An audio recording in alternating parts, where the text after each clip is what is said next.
Hi guys, thank you so much for joining us today. If it's your first time joining us, welcome. And for those of you that are returning, thank you so much for your support. So today, this is part 3 of my series, Back to School. This is a big deal, so I had no choice but to offer 3 videos in 1 week.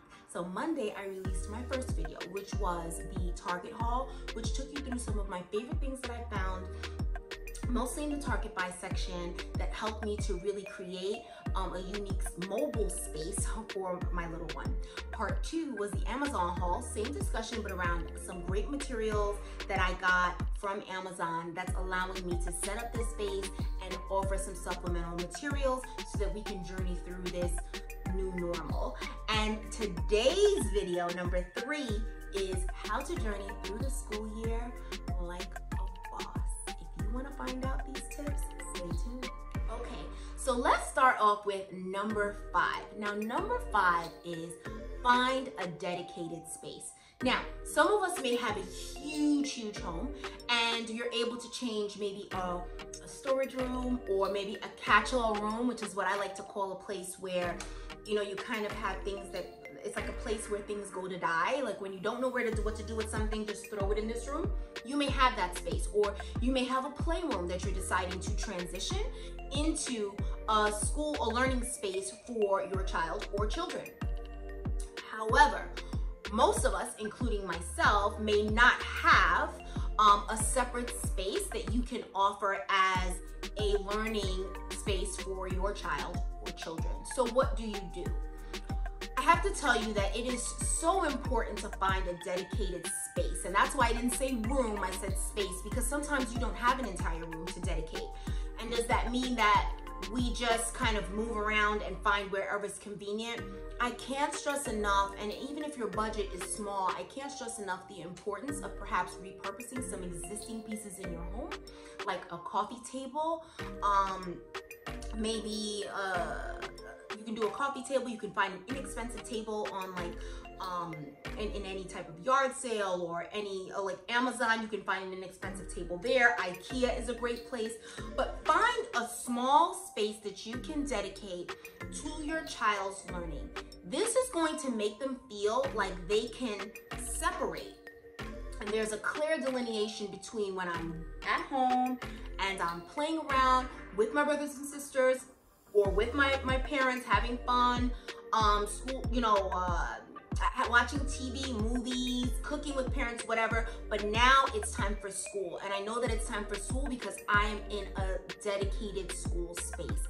Super important. What I'm gonna show you guys here is how I've set up a dedicated space for my daughter. Now, the reason why I did it this way is because I thought it would be really great to share with you guys that it does not have to be a static area where this is set up at all times. We live in a 2-bedroom townhouse, so our space is limited. And in addition, I wanted to make sure that this was a mobile school space because I wanted to be sure that I was able to set this up in an area where I can also film, because in the future we're going to be sharing some content on how we can do quick hit learning, which is like, you know, 15-minute lesson that's going to be able to share. We could share this with you guys, and maybe you can reinforce with your kids, or you can just you can watch it with your children, and then make sure that they are able to grasp that information. That's an option as well. But I wanted to make sure that I was able to put her in a space that was mobile. We could put it in our living room. And as you can see, I can pan around and get all different angles for my audience, as well as she feels like she has her own dedicated space. And when school is over, she can pack her stuff up, which I'll show her doing as well. She can push her desk back, push her chairs back, and she feels like school is out. Number 4 is asking for help. Guys, this is huge. Too often we are so trained or brainwashed into thinking that, and I do believe that social media plays a large part in this, that, you know, a lot of the influencers may show these perfect situations, and people feel like I have to meet or exceed this particular experience that this person's conveying on their page. And that is just not always reality. And that's why you'll often see those funny clips of like Instagram versus reality. A lot of us are living on reality or somewhere right in between, right? So make sure that you are open to asking for help and realizing it is okay and it does not make me less than because I'm unable to do everything for myself. Remember that right now you have your kids at home, you have your partner, or if you're by yourself and you guys are trying to navigate through the day, the space feels smaller because you're not used to having everyone in the house like this at all times without a break. The kids are not in school, you are not at work, so it's a lot. How do I make sure that I'm still able to navigate through my day and have some level of sanity at the end of the day? Ask for help. Kids as young as 2 can help. Yes, they can help. If they've been playing with their toys, make it a game and have them help you put those toys back into the bin. And then eventually by the age of 3, they'll be doing it by themselves. If it's your husband or your wife and you guys are trying to figure out how are we gonna manage responsibilities, maybe every morning, go over your schedules together and say, okay, so I have meetings all day in the morning. I have meetings all day in the afternoon. Okay, great. Well, then I'm gonna be the one to take the kids out for a little bit so you can have some time to work on a project. Or I'm gonna be the one that's gonna get dinner prepared and I'll be the one to get lunch prepared. There's nothing wrong with spending 5 to 6 minutes in the morning with your partner and taking a look at schedules and figuring out how are we going to navigate through the day. And this is really what's going to have you guys show up as one cohesive team when you're approaching day-to-day challenges with your kids.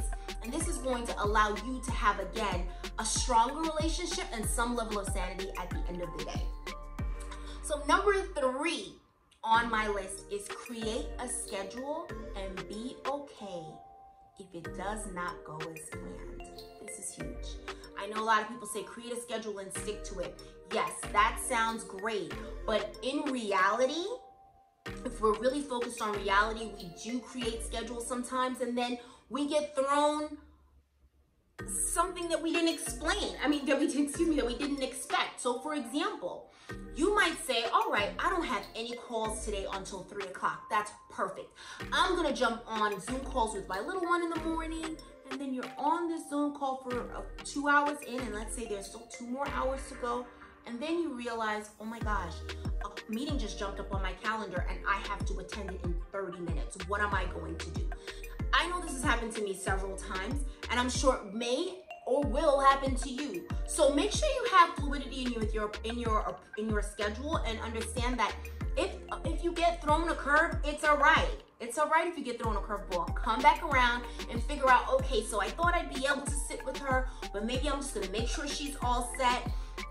I could sit here and try to quickly plan out whatever meeting has been set for me tomorrow, and within the next 30 minutes, and then I can go ahead and navigate through that. Fluidity is key because that's going to, again, we're all, our number one goal has got to be to have some level of sanity at the end of the day for us to make it through this time. So number 2 is recess. You have to find a way for these kids to be able to have recess. They have to have some time to be able to, for the younger kids, get those wiggles out. And recess can look like a plethora of things. There are a breadth of options. Think of this.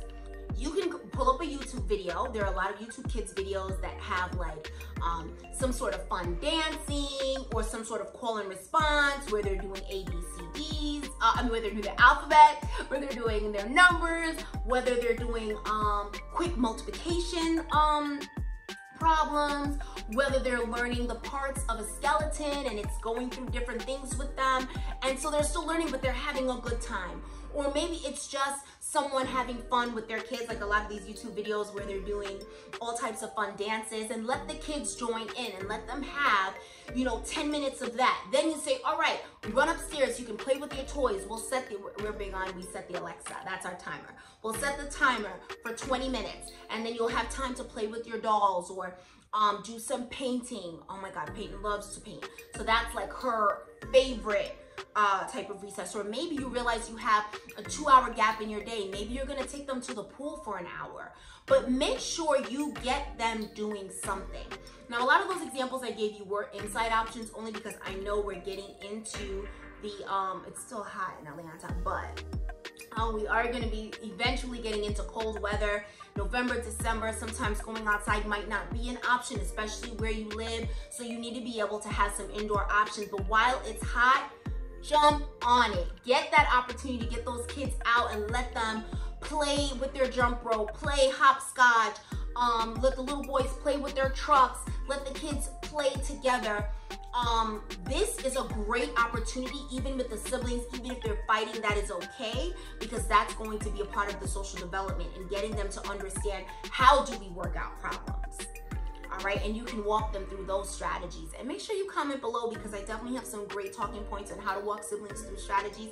So if you'd like me to do a video on that, let me know and I'll definitely do that.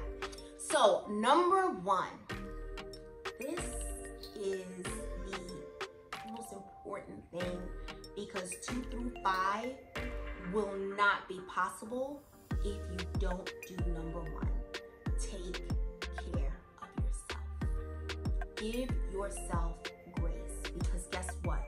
We are all making mistakes, including myself, every single day. As I mentioned in the first series, I have my master's in childhood education and I'm still learning because my certification is grades 1 through 6. My daughter, when I started homeschooling her at 18 months, it's very different to teach an 18-month-old versus teaching a 3rd and 4th grader because your approach is very different, your strategies are different, and they're still learning some of the basic skills that of course are much more innate once they're older. So I had to do this for myself, is allow yourself grace. You're going to make mistakes and that is okay. Allow your children grace. Because that's another level of taking care of yourself. Because if you continue to get upset with every single thing they do and not considering the fact that this is a huge change for them as well, right?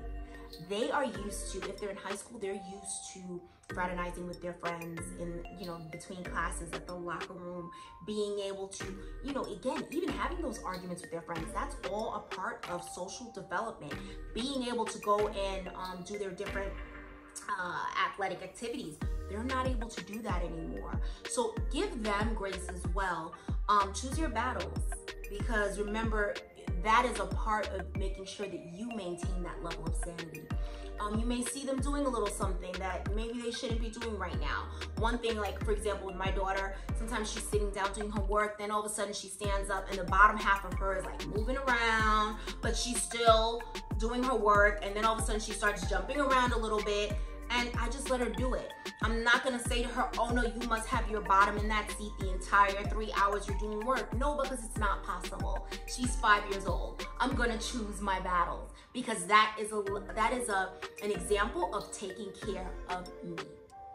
Pour yourself a glass of wine at the end of the day. Take 20 minutes and give yourself 30 minutes and give yourself a bath after you put the kids to bed, even if you're tired. But it gives you a little bit of time to kind of self-reflect and just recharge as you prepare for the next day. And that is it, guys. Thank you so much for watching today. I hope this was helpful to you. Please comment below and let me know your thoughts. Is there anything that you are considering as you prepare for the new school year? Has your school year already begun? What has it been like? Comment below if you'd like me to share some of the experiences we've had as far as us getting acclimated with this virtual learning. I appreciate your time today. Don't forget, follow us on Instagram also for the love of Peyton.